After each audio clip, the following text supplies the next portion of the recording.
Martin Airfield in South Sioux City, Nebraska has been the home to a retired A-7 aircraft for over 2 decades until this afternoon. That's when it was moved to the 185th Air Refueling Wing in Sioux City. But how do you move a 19,000-pound airplane? KTIV's Connor Trett explains.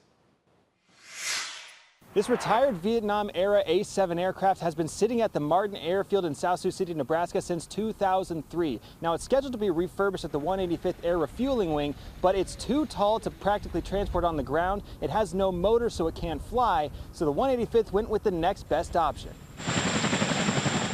2 Chinook helicopters, courtesy of the 1st Battalion, 171st Aviation Regiment out of Davenport, Iowa, came to transport the retired aircraft to Sioux City. They're going to come down, hook up the sling, and they will lift it up. They'll wait for us to get out of the way, and then they will depart with this, heading over to the 185th paint facility. The A-7 and Chinooks made the 6-mile trek from Martin Airfield to the 185th Air Refueling Wing, where crews welcomed it in and will now work to refurbish and restore the aircraft.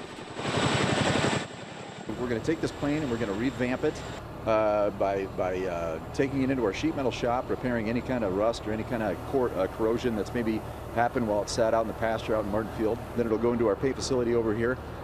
We'll sand it down, we'll put a new primer on it, and we'll give it a new paint job, and when it comes out it'll look exactly like it did back in its day when it rolled off the line.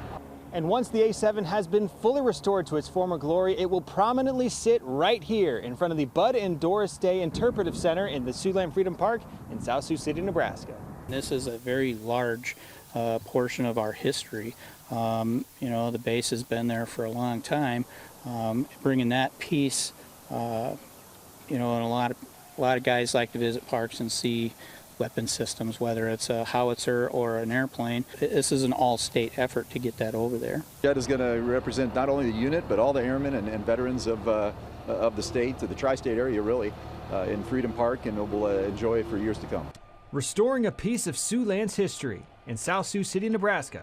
Connor Trett, KTIV News 4.